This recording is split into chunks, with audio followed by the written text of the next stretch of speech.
లోకేష్తో కేటీఆర్ చీకటి ఒప్పందం అనేలా రేవంత్ రెడ్డి కామెంట్ చేశారు. ఈ పొలిటికల్ సిగ్నిఫికెన్స్ ఏంటి సార్ ఈ భేటీలో ఒకవేళ జరిగితే? ఇప్పుడు రహస్యంగా జరిగిందంటే మనకెట్లా తెలుస్తుంది?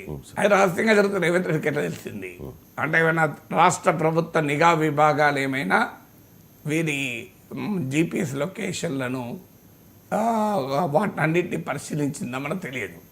అట్లా స్నూపింగ్ చేయరాదు పర్సన్స్, ఇండివిజువల్స్ను. ఒకవేళ చేస్తే అది తప్పే. మీటింగ్ జరిగింది కదా, రహస్య మీటింగ్ జరగడం అంటే మరి రహస్య మీటింగ్ జరిగితే బహిరంగంగా ఎందుకు వచ్చింది వార్త?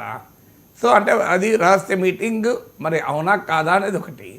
తర్వాత కేటీఆర్ ఒక రాజకీయ నాయకుడు, లోకేష్ ఒక రాజకీయ నాయకుడు, తప్పేముందండి? సో ఇద్దరూ రాజకీయ నాయకులు అయినప్పుడు ఒకరినొకరు కలవకుండా ఉండడం నేరం కాదు కదా, కలుస్తుంటారు కదా. నిన్న నాకు బీజేపీ ప్రఖ్యాత నాయకుడు డాక్టర్ లక్ష్మణ్ కలిశారు పెళ్ళిళ్ళు, సో ఫంక్షన్లు సో కలిసాడు, మాట్లాడుకున్నాం. ఏం కలవకుండా ఎట్లుంటారు? సో అందరూ కలుస్తుంటారు మ్యారేజెస్లో, బర్త్డే ఫంక్షన్లో, సోషల్ ఫంక్షన్స్లో. ఇలా నాయకులు కలవకుండా ఉంటారా? సో అందువల్ల మీకు నాయకులు కలవడం అనేది ఒక ఆశ్చర్యమేముంది. అందువల్ల కేటీఆర్ లోకేష్ పర్సనల్గా సమావేశమైన తప్పే లేదు కదా. సో అదేమీ నేరం కాదు, అదేమీ తప్పు కాదు కదా.